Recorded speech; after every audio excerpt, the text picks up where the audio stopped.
오늘 이 말씀을 본문으로 해서 은혜의 말씀을 나누기를 원합니다.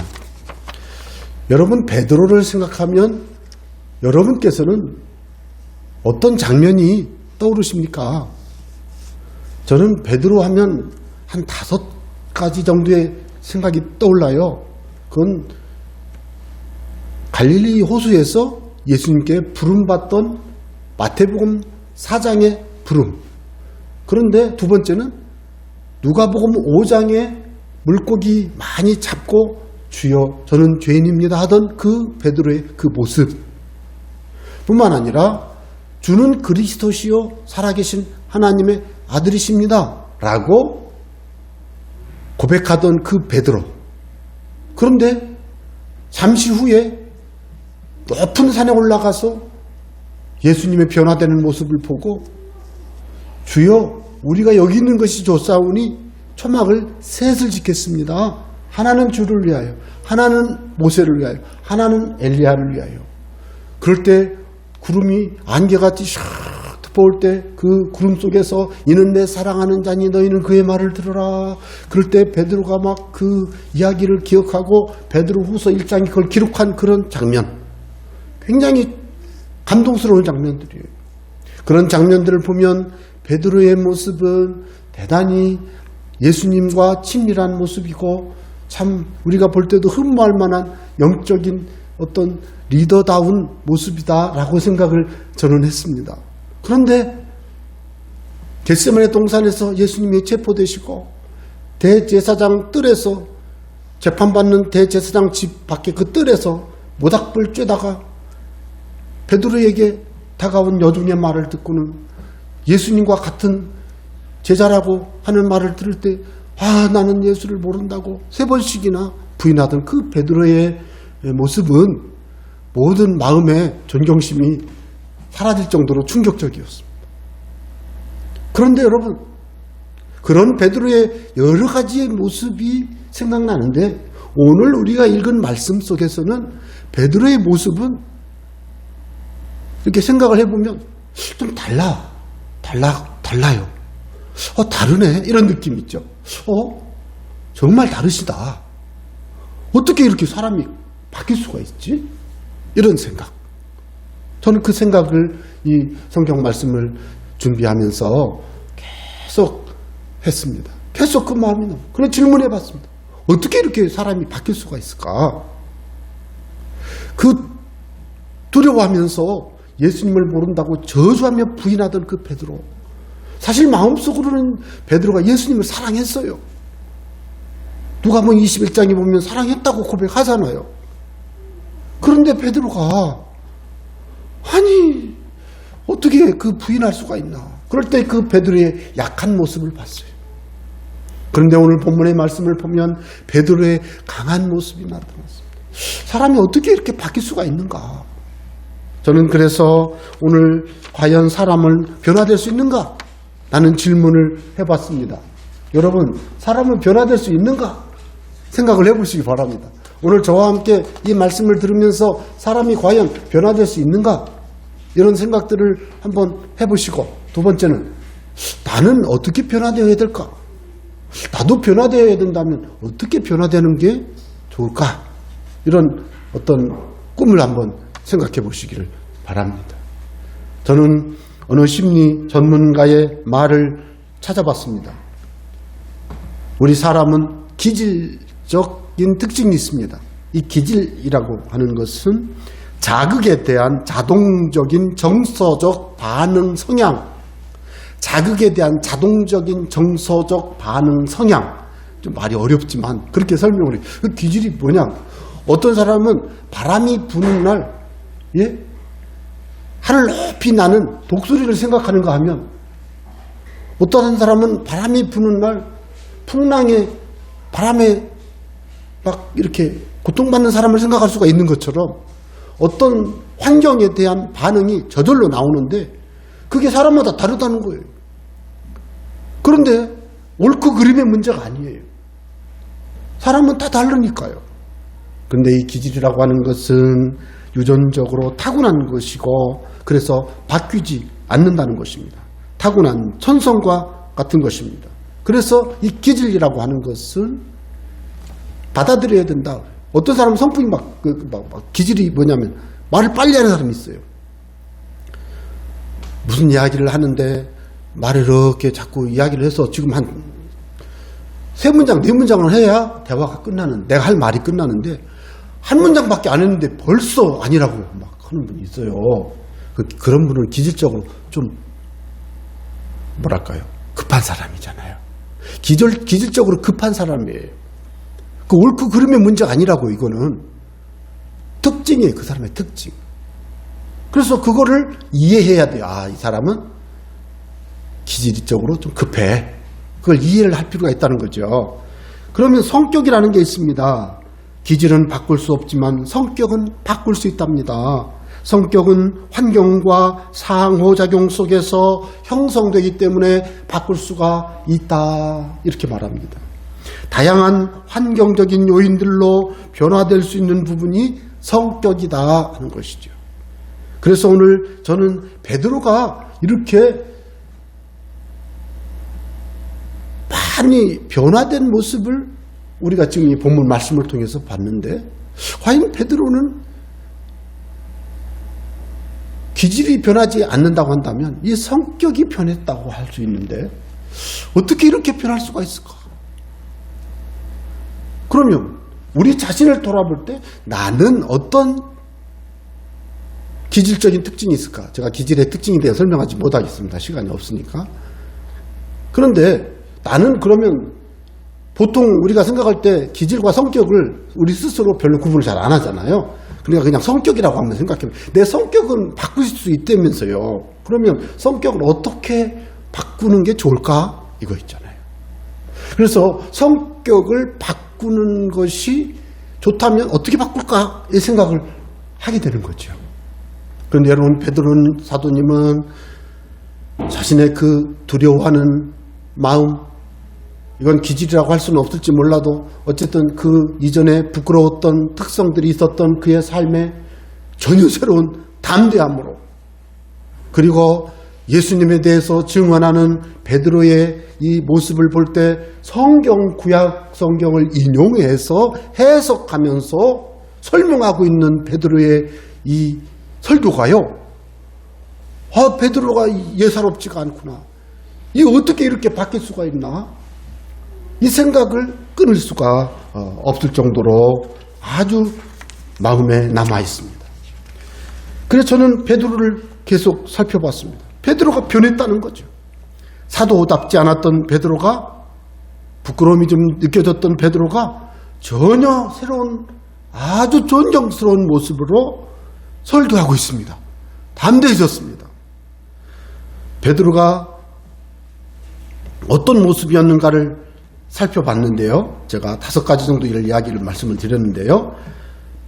겟세마네 동산에서 체포되시던 날 밤에 대제사장의 집들에서 예수님을 증언할 기회가 와도 예수님을 저주하며 부인하던 그 베드로의 모습은 저에게는 굉장히 충격으로 다가왔습니다. 더구나 닭이 3번째 탁 울 때 생각났어요. 내가 닭 울기 전에, 3번 울기 전에 날 부인하리라. 그 주님 말씀을 듣고는 이 베드로가 막 통곡하고 안타까워했지만 이 베드로의 모습이 너무나도 마음이 아팠어요. 그래서 막 어떤 때는 베드로 사도에 대해서 감히 나쁜 생각도 했어요. 평가를 나쁘게 했어요. 아이, 참 못했다고. 아이, 어떻게 그럴 수가 있냐고. 남자가 말이지. 막 이러면서. 그런데 그게 사실 이해가요. 그럴 수 있으니까요. 그런데 오늘 말씀해 보니까 베드로는 예수님이 부활하신 것을 자기가 직접 빈 무덤을 방문하여 확인하였습니다. 그래서 예수님이 부활하신 것을 경험했던 사람이에요. 그래서 여러분, 이 베드로가요, 마띠아 사도를 보충할 때는요, 예수님의 부활과 승천의 모습을 쫙 목격한 그 감동, 그 감격스러움을 마음에 품고 이 베드로가 하나님의 말씀을 인용해서 마띠아 사도를 보충하게 되잖아요. 그 보충하는 그 과정을 보면 이 베드로가 많이 변했어요. 그런데 그거에 비해서 오늘 우리가 읽은 말씀에 보면 베드로는 전혀 새로운 모습을 보여주고 있습니다. 지금 오순절날 성령이 강림한 이 현장에서 성령의 세례를 받고 성령의 충만함을 받고 12지역의 다른 언어 외국어로 하나님의 큰 일을 말하는 이 제자들과 함께 베드로는 너무나도 달라진 새로운 모습으로 그 많은 사람들 앞에 벌떡 일어섰습니다. 왜요? 그들이 12절에 보면 다 놀라며 당황하여 서로 이르되 어찌된 일이냐, 이게 어쩐 일이냐. 또 어떤 사람은 놀라지만 또 어떤 사람은 조롱했습니다. 새술에 취했구만. 그럴 때 베드로가 사도들과 함께 벌떡 일어서서 큰 소리로 이야기했습니다. 그러니까 베드로가 이러한 사도와 함께 서서 소리를 높여 이르되 유대인들과 예루살렘에 사는 모든 사람들아, 그러면서 설교를 시작했습니다. 이 설교가 베드로 사도의 설교의 시작입니다. 이때 이 베드로의 모습은요, 너무나도 당당하고 너무나도 충만한 모습, 정말 사도다운 면모를 보여주고 있습니다. 성령 세례를 받은 후 성령이 충만하여 이 베드로는 정말로 새롭게 하나님의 말씀을 증거하는 권능 있는 증인의 모습을 보여주고 있는 것입니다. 저는 그래서 오순절에 성령이 임하신 날에 나타난 이 큰 변화, 이 변화에 대해서 베드로를 중심으로 살펴봤습니다. 여러분, 오늘 변화가 누구에게 나타났을까요? 첫째는 베드로에게 나타났습니다. 두 번째는 누구예요? 11사도와 그 자리에 기도하던 120명의 제자들에게 엄청난 변화가 나타났습니다. 뿐만 아니라 설교를 듣고 세례받은 3,000명, 그래서 예루살렘 땅에 변화가 나타났습니다. 그 이후에 이 사건 이후로 계속되는 복음 전파를 통해서 이 지상의 지구가 땅끝까지 가는 복음 전파 운동을 통해서 송두리째 변화돼서 얼마나 많은 사람들이 예수님을 주로 고백하는 신앙의 사람이 되었습니까? 저는 이런 모습의 출발점이 바로 베드로의 변화된 모습이었기 때문에 베드로의 모습을 함께 나누기를 원합니다. 첫 번째 볼 수 있는 것은 설교하는 베드로의 변화된 모습입니다. 여러분, 이 베드로의 설교의 이 모습을 볼 때 그 모습은 이제 충분히 제가 말씀을 드린 것 같으니까 베드로의 설교의 중심 요지가 뭘까요? 저는 이 본문 말씀을요, 여러 번 읽고 이걸 세 편으로 잘라서 단락을 구분해서 설교를 해야 되나? 제가 부활주일날 한번 설교를 했잖아요. 우리가 다 일의 증인으로다. 그 설교를 했지만, 그렇지만 전체를 아우를 수 있는 설교가 필요해서 제가 이 말씀을 준비했습니다. 여러분, 오늘 개괄적인 본만 보겠습니다만은 그 베드로의 설교의 중심 요지는 무엇일까요? 예수님은 주님이시고 그리스도이십니다 라는 것입니다. 예수님이 주님이시고 그리스도이십니다 라는 이 한 말씀을 설교하기 위해서 이 베드로는 구약 성경을 인용했습니다. 베드로가 인용한 구약 성경은 선지자 요엘 2장 28절 이하에 나오는 말씀입니다. 그러니까 17절부터 그 19절까지, 20절까지입니다. 21절까지입니다. 21절까지. 여러분, 이 요엘서 2장 28절 이하의 말씀을 21절까지 인용을 했는데 이 인용 속에서 중요한 말씀은 이겁니다. 17절, 하나님이 말씀하시기를 말세에 내가 내 영을 모든 육체에 부어주리니. 내 영을 어디에 부어준다고요? 모든 육체에 부어주리니. 18절, 그때 내가 내 영을 내 남종과 여종들에게 부어주리니. 성령이 임하실 것을 예언한 거예요, 요엘이. 그런데 베드로 사도는 이 요엘서를 인용해서 오늘날 일어나고 있는 이 15개 지역의 외국어로 하나님의 큰 일을 말하는 제자들의 전도 이 사건은 요엘서의 약속의 성취이다 라고 증언한 겁니다. 그리고 이 증언에서 우리가 지금 보면은 당황스러운 게 있어요. 잘 모르잖아요. 19절 내가 위로 하늘에서는 기사를 아래로 땅에서는 징조를 베풀리니 곧 피와 불과 연기로다. 주의 크고 영화로운 날이 이르기 전에 해가 변하여 어두워지고 달이 변하여 피가 되리라. 자, 여러분 등산해 보신 적 있죠? 태조산에 올라가서 멀리 바라본 성고산은요 가까웠어요. 그래서 저는 1시간이면 가겠지 하고 그래서 출발했다가요 가면 갈수록 굽이 가면 갈수록 골짜기가 나오고 5시간 걸렸어요. 그래서 제가 알면서도 갔지만 아니 그 정도인 줄은 몰랐지만 원래 보이는 대로 가는 게 아니래. 그런데 내가 바라본 앞산과 그 뒷산은요 앞산 바로 뒤에 뒷산이 있는 것처럼 생각을 할 수 있을 만큼 보여요. 그런데 여러분 그 앞산에 도달해서 바라보면 또 다른 골짜기가 있고 또 다른 산과 또 다른 골짜기가 있고 더 멀리에 더 큰 산이 있음을 여러분들 보셨을 것입니다. 요엘 선지자가 말하는 말세의 징조 중에 예수님의 탄생 혹은 성령의 강림 혹은 예수님의 재림이요 먼 산을 바라보는 이 관점에서 보는 거예요. 그러니까 요엘이 바라보았던 성령의 강림 그리고 그 예수님의 재림을 이렇게 쫙 표현한 거예요 이게. 그런데 그거를 사도 요한이 지금 베드로가 지금 인용한 겁니다. 그러니까 이 본문을 자세히 설명하려면 우리 성경 공부해야 돼. 성경 공부. 그래서 베드로는 지금 요엘 선지서를 인용해서 성령이 임하신 것은 요엘 선지서의 예언의 성취다라는 것을 말하고 있는 것입니다. 여기는 그 다음 25절 시편을 인용했습니다. 다윗이 그를 가리켜 이르되 내가 항상 이게 시편 인용이에요. 어디까지?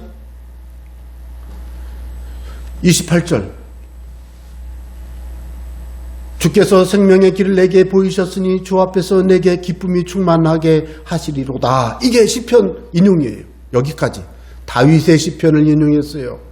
다윗의 시편을 인용했는데 이 다윗의 시편은 하나님의 그리스도 예수님의 부활에 대한 예언을 인용한 거예요. 그러니까 그거를 지금 베드로 사도가 유대인들에게 인용한 거예요. 읽은 거예요. 그러면서 해석했습니다. 30절 그는 선지자라. 하나님이 이미 맹세하사 그 자손 중에서 한 사람을 그 위에 앉게 하리라 하심을 알고. 한 사람이 누구겠어요? 예수님이죠. 31절 미리 본 거로 다윗이 미리 봤어요. 환상 중에 선지자처럼 하나님의 비밀을 깨달은 거예요. 미리 본 거로 그리스도의 부활을 말하되. 베드로는 해석하기를 다윗이 예수 그리스도의 부활을 미리 보고 예언한 것입니다. 뭐라고요? 이렇게 그가 음부에 버림이 되지 않고 그의 육신이 썩음을 당하지 아니하리라 이렇게 예언을 했어요. 하더니 이 예수를 하나님이 살리신지라. 이제 베드로가 굉장히 중요한 선포를 하고 있는 거예요. 이 예수를 하나님이 살렸다는 거죠. 베드로가 말하고자 하는 것은 예수님의 부활이에요. 그런데 구약성경의 시편에 다윗이 예언한 대로 예수님이 부활했고 그것도 하나님이 살렸다는 거예요. 어떻게? 33절 다 같이 한번 읽어볼까요? 하나님이 오른손으로 예수를 높이심에 그가 약속하신 성령을 아버지께 받아서 너희가 보고 듣는 이것을 부어주셨느니라. 여러분 이 말씀에서 하나님이 오른손으로 예수를 높이심에 이 말은요 승천하심에 예수님을 하나님께 승천하게 하셨다는 뜻이에요. 구름 타고 승천하게 하셨어요. 그가 약속하신 성령을 아버지께 받아서 너희가 보고 듣는 이것을 부어주셨느니라. 이게요 설명이 필요해요.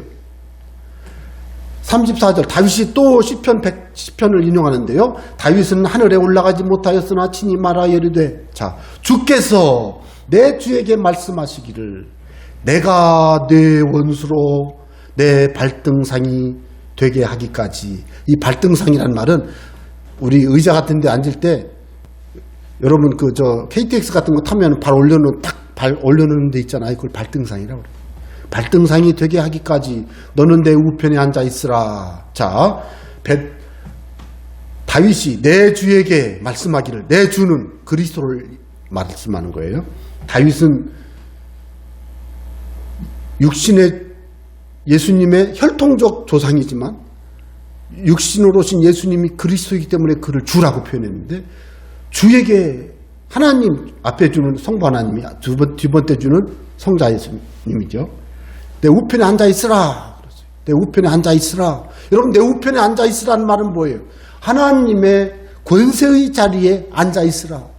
즉 예수님이 그리스도시라는 거예요. 그래서 그때 하신 일이 뭐예요? 아버지께서 약속하신 것을 아버지께 받아 주셨어요. 뭘 주셨어요?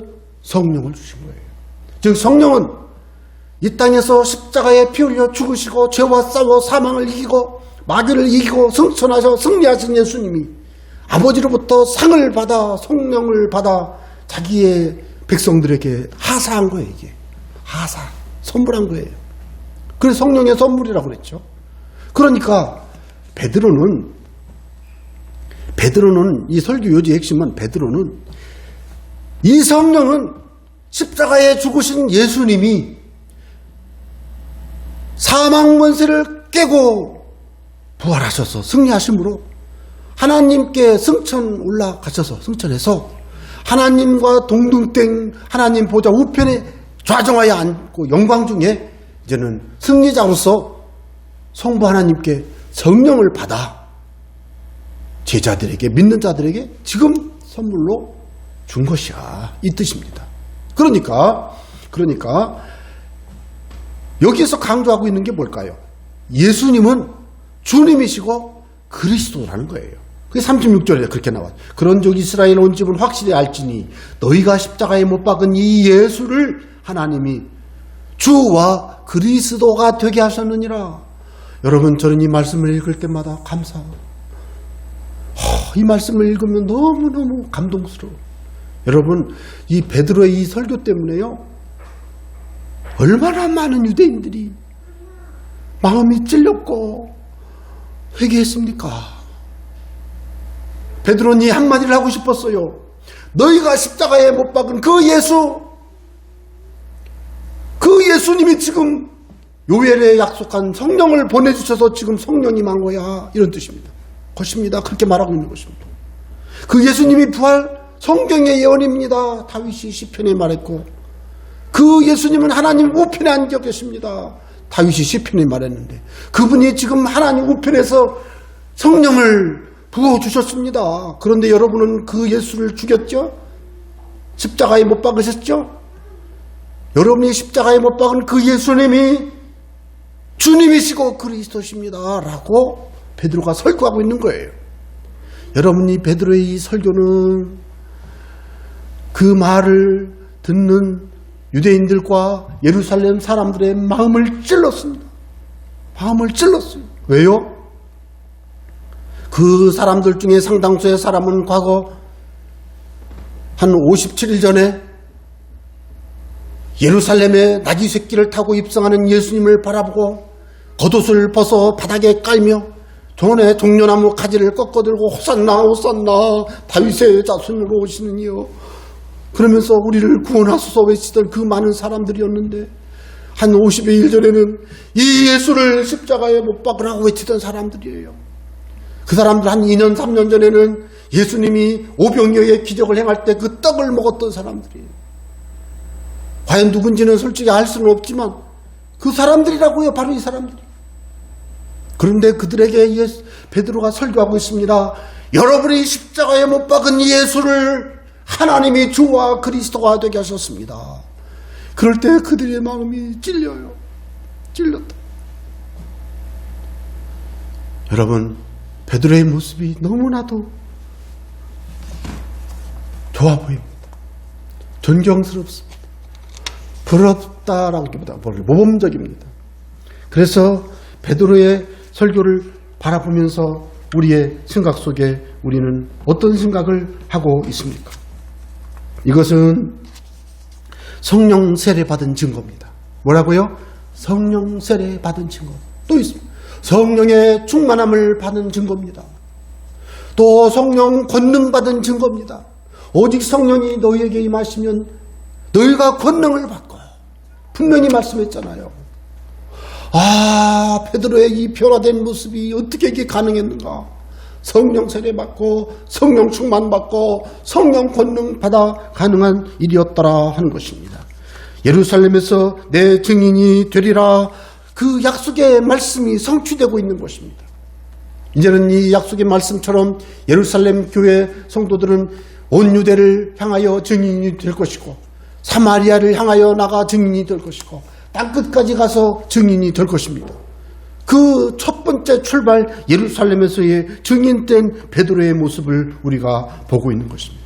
저는 이 본문의 말씀을 보다 보면 마태복음 10장 20절 말씀을 생각합니다. 마태복음 10장 20절에 뭐라고 말씀하고 있냐면, 예수님이 제자들이 핍박을 당하고 그럴 때 이런 말씀을 하셨어요. 말하는 이는 너희가 아니라 너희 속에 말씀하시는 이 곧 너희 아버지의 성령이시니라. 약간 핍박받는 상황은 아니지만 베드로가 지금 말하고 있는 이 모든 과정 속에서 구약 성경을 인용하고 적절히 해석하고 그 말씀을 유대인들에게 설명할 때 그 유대인들의 마음이 찔리고 그들이 형제들아 우리가 어찌할꼬 이러는 모습이 나타나는 것을 보면 베드로의 이 설교가 굉장히 그들의 유대인들의 마음을 감동시켰다라고 할 수 있는데, 그 이유가 뭘까 했더니 성령이 하셨습니다. 말씀하시는 이는 성령이신 줄로 믿습니다. 베드로는 자신도 준비했겠지만 성령 충만, 성령의 권능으로 유대인들에게 그리고 예루살렘에 있는 사람들에게 예수님의 주님 되심과 그리스도가 되심을 증언하고 있는 거예요. 그러니까 이 모습은 성령 권능 받은 모습, 성령 권능 받아 증인된 모습이다 하는 것입니다. 요한복음 16장 13절에 보면, 그러하나 진리의 성령이 오시면 그가 너희를 모든 진리 가운데로 인도하시리니. 성령이 베드로를 진리 가운데로 인도했어요. 성령이 임하시는 모습을 딱 바라보고 있을 때 베드로에게 요엘서의 말씀을 생각나게 하셨습니다. 그리고 예수님의 부활을 증언해야 되겠다라고 베드로가 작정하고 있었겠죠. 그랬을 때 시편의 말씀이, 예수님의 부활을 예언한 다윗의 시편의 말씀이 떠올랐어요. 뿐만 아니라 어떻게 예수님이 부활하셨는데 성령이 오셨을까? 예수님이 승천하셨고 예수님이 하나님 보좌 우편에 앉아 계시니까 가능한 일입니다. 그래서 시편 110편 말씀을 또 인용해서 하나님 보좌 우편에 앉으신 예수님을 증언하면서 주와 그리스도로 승천하시고 하나님 보좌 우편에 앉아 계신 그분이 지금 성령을 부어주신다. 이거를 성령께서 베드로의 마음속에 탁 지혜를 주시고 생각나게 하시고 설명하게 하시고 그것을 듣는 이들의 마음에를 또 아멘하게 만드시고 성령이 하신 것입니다. 여러분, 이것이 바로 성령의 권능의 사역인 줄로 믿습니다. 성령의 권능의 사역은 베드로뿐만 아니라 그 설교를 들은 유대인들, 예루살렘에 있는 사람들에게도 나타났습니다. 그들이 베드로의 설교를 듣고 형제들아 우리가 어찌할꼬 탄식하고 있어요. 저는 이 본문을 보면서 그런 생각을 많이 했습니다. 아니, 어떻게 베드로가 설교할 때는 그들이 회개하고 예수님을 믿었는데 스데반 집사님이 설교할 때는 왜 그들이 이를 갈면서 돌을 들고 스데반에게 덤벼들었는가? 저는 그게 지금도 제가 기회가 되면 설교하겠습니다마는 저는 그게 항상 마음속에, 제가 보기에는 스데반 집사님의 사도행전 7장의 설교가 얼마나 은혜롭고 좋은 말씀인데 그 말씀을 듣고 그때 그 설교를 들은 사람들은 돌을 들고 덤벼들어 스데반을 쳐서 죽이는데, 오늘 이 본문의 말씀에 보면 베드로의 설교를 들은 사람들이 3,000명이나 세례받았다는 것을 보니까 더 많은 사람이 더 많은 사람이 들었다는 얘기잖아요. 그 많은 사람들이 그 자리에서 듣고 마음이 찔리고 회개하고, 이게 뭘까요? 성령께서 듣는 이의 마음도 움직이시더라 하는 것입니다. 마치 사도행전 16장에 보면 빌립보에 가서 복음을 증거한 바울이 강가에서 복음을 증거할 때 루디아라고 하는 여자가 그 마음을 열었어요. 물론 주께서 열어주셨죠. 그래서 그 말씀을 들었어요. 아멘 했어요. 성령이 하신 겁니다. 오늘 이 말씀을 우리가 보면서 깨달을 수 있는 것은 바로 그것입니다. 예수님의 주님 되심, 그리스도가 되심을 설교하는 베드로의 설교를 듣고 그들은 회개했고 그들이 세례를 받게 되는데 왜 그게 가능했을까요? 성령이 역사하셨다. 성령이 역사하셨기 때문에 가능한 일이더라 하는 것입니다. 저는 그래서 베드로에게만 성령이 임한 것이 아니고 3,000명이나 되는 사람들이 회개한 것을 보면 그들에게도 성령이 임했음을 믿습니다. 왜요? 내가 예수님을 믿고자 하는 마음을 내가 스스로 먹기는 먹었지만 사실은 예수를 주시라 할 수 없고 성령이 아니고는 성령이 내 안에 깨우쳐주지 않고는 예수를 주시라고 고백할 수가 없어요. 그러니까 여러분 고린도전서 12장 3절 말씀드렸지 않습니까? 성령이 아니고서는 예수를 주시라 할 수 없는 일. 이 사람들이 3,000명이나 회개하고 세례를 받은 것을 보면 이 사람들이 예수님을 주와 그리스도로 영접했는데 성령이 그들에게 역사한 거예요. 베드로에게 역사하시고 베드로에게 일하시고 베드로에게 설교하게 하셔서 하신 그 성령님은 지금 이 자리에 함께 했던 그 유대인들과 예루살렘 사람들에게 그 마음의 감동을 주시고 예수를 주로 받아들이는 그런 변화를 허락하신 줄로 믿으시기 바랍니다. 그래서 그 사건을 통해서 여러분 예루살렘 교회가 탄생했습니다. 제자 공동체가 교회로 변화된 것입니다.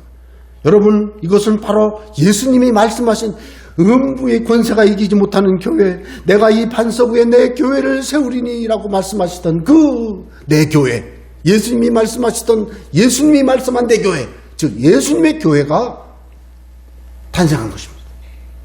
성령이 하신 것입니다.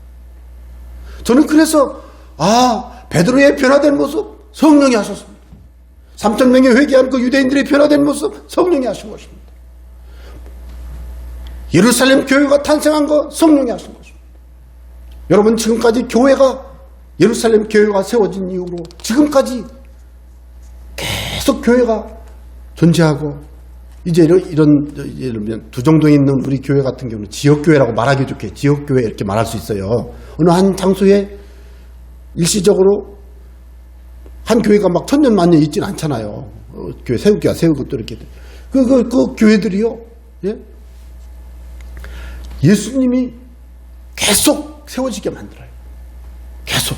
그래서 그게 예수님의 교회인데 예수님이 이렇게 했는데 중요한 것은 그 교회가 땅끝까지 가서 복음을 증거하는 사람들을 통해서 지금도 계속 예수님의 교회가 세워지고 있다는 거죠. 왜 그렇습니까? 성령은 지금도 땅끝까지 가는 복음 증인들을 세우고 땅끝까지 가서 내 증인이 되리라 이 말씀을 그들에게 실행하고 약속대로 실행하고 계시기 때문에 그런 것입니다.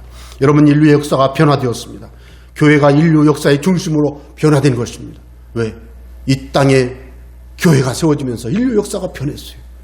그날 이후 이 땅에는 교회가 복음을 전파하며 오늘까지 지속되고 있습니다. 주님이 재림하시는 그날까지 이 교회는 복음을 전파하게 될 것입니다. 이것이 어떻게 가능했을까요? 변화됐기 때문에 그렇습니다. 누가 변화를 시켰습니까? 성령이 하셨습니다. 오직 성령이 임하시면 너희가 권능을 받고 성령의 권능 받은 사람이 변화를 주도한 것입니다. 저는 그래서 오늘 여러분에게 적용하기를 원합니다. 여러분 변화된 베드로의 모습에서 성령 세례와 성령 충만 받는 것이 성령의 권능임을 마음에 새겨두시기 바랍니다. 저는 죽어가는 자를 중환자실 방문해서 기도하고 하나님의 은혜로 그가 생명을 보존하는 것을 여러 번 봤습니다. 그래서 저는 그 한 영혼을 놓고 간절히 기도하고 하나님의 도우심으로 그런 일이 일어날 때 감사했습니다. 그런데 많은 사람들이요 예수님을 믿고 고침받고 예수님을 믿고 건강해지고 예수님을 믿고 행복해지고 나서도요 예수님을 주와 그리스도로 영접하지 않아요. 여러분 이것은 오늘 우리가 분명히 돌아봐야 될 부분입니다. 오직 성령이 임하신 이유는요 예수님을 증거하기 위해서입니다. 오늘날 우리가 기도해서 어떤 사람이 고침받고 세임을 얻고 다 예수님을 증언하기 위해서입니다.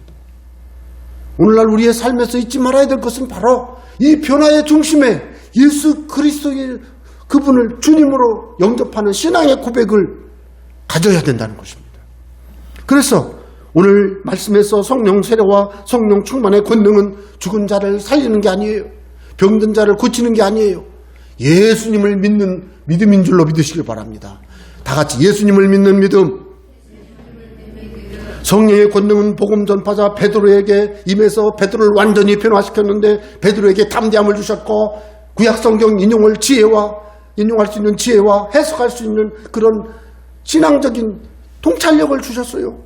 그게 성령의 역사입니다. 베드로에게만 성령의 권능은 복음 전파에 힘을 주셨고 그 동일한 성령이 유대인들에게 임할 때에는 그 유대인들의 마음에 찔림을 주시고 회개하게 하셨고 그들이 결국은 회개하고 세례를 받게 만드셨습니다. 그러니까 성령이 역사하시는 그 이유는 바로 예수가 그리스도시고 주님이심을 고백하도록 하려는 것입니다. 그래서 오늘날 우리가 성령 충만 받아야 될 이유는 무엇일까요? 예수님이 내 증인이 되리라 말씀했기 때문에요.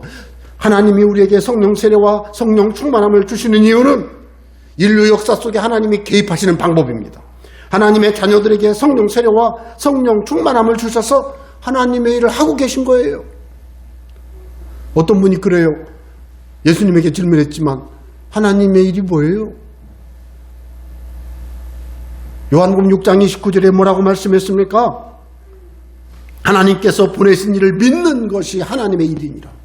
하나님께서 보내신 일을 믿는 것이 하나님의 일이니라. 오늘날 우리의 삶에서 가장 중요한 인생의 과업은 하나님이 보내신 예수님을 믿는 것인 줄로 믿으시길 바랍니다.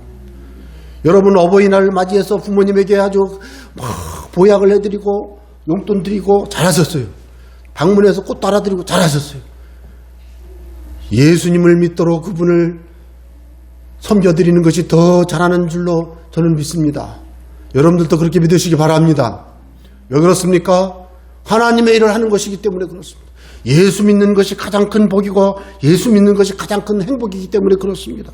예수님을 믿는 일을 하는 것이 하나님의 일이고 예수님을 믿는 일을 잘해야 하나님이 기뻐하니까 오늘날 우리가요 예수님 믿는 일에 열심히 내게 되시기를 바랍니다. 그래서 성령의 권능 받아 하나님의 일, 즉 하나님이 보내신 예수님을 믿는 일에서 저와 여러분이 승리하게 되시기를 바랍니다. 성령이 오신 이유가 이거예요. 다른 게 아니에요. 이거예요. 이 이후에 삶에 필요한 것들도 채워주시고 여러 가지 은혜도 주시지만 이것이 중요한 것입니다. 이제 결론을 맺겠습니다. 여러분 오늘 우리는 변화된 베드로의 모습처럼 어떻게 변화받을 수 있습니까? 어떻게? 여러분이 한번 대답해 보십시오. 어떻게 변화될 수 있습니까? 혹은 어떤 모습으로 변화될 수 있습니까? 내가 무엇을 해야 되겠습니까? 여러 가지가 있지만 베드로 사도가 그렇게 담대하게 설교할 수 있는 설교자 같은 이유는 권능을 받았기 때문이죠. 그럼 권능을 받기 위해서는 뭐 해야 된다고? 성령이 오셔야 된다고 그랬죠. 저와 여러분은 이미 예수님을 믿고 하나님의 성령을 받은 성전인 줄로 믿습니다. 그러니까 이거는 이미 우리가 성취된 거니까 두 번째 그거는 의미가 없어요. 아니죠. 이미 성취가 됐으니까 부담스럽지가 않아요. 이미 됐어요. 중요한 게 다 같이 성령 충만 받아야 합니다. 성령 충만을 받아야 돼요. 성령 충만이란 내 안에 계신 성령이 나로 하여금 하나님의 뜻을 분별하게 하고 하나님의 말씀을 생각나게 하고 하나님이 내게 원하시는 그것을 통찰해서 분별해서 실천하고 순종할 수 있게 하고 그래서 여러분 갈라디아서 5장 16절 말씀에서 보면 성령을 따라 행하라. 성령을 따라 행하라. 성령 충만함을 받아 성령을 따라 행하고 하나님이 기뻐하시는 일을 하는 거예요. 여러분 이게 굉장히 복되고 귀한 일인 줄로 믿습니다. 저는 그래서 여러분들에게 오늘 한번 부탁드리고 싶습니다. 여러분 예수님의 증인의 삶을 살기 위해서 성령 충만을 구하고 여러분 성령을 따라 살아가시는 여러분 되시기 바랍니다. 너무 추상적이죠? 예수님 믿지 않는 이웃들을 위해 기도하시기 바랍니다. 예수 믿지 않는 가족들을 전도하시기 바랍니다. 내가 줄 수 있는 최고의 선물은 성령의 선물입니다. 성령의 선물. 다시 말씀드리겠습니다. 내가 주는 게 아니죠. 성령님이 주시는 성령의 선물을 받을 수 있는 길을 내가 그에게 알려줄 수 있다는 얘기예요. 여러분 그런 삶을 살아갈 때 저와 여러분의 삶은 복되고 하나님이 기뻐하시는 놀라운 은총의 삶이 사라져지고 있는 줄로 믿습니다. 그런 은혜가 저와 여러분의 삶 속에 임하게 되시기를 주의 이름으로 부탁합니다.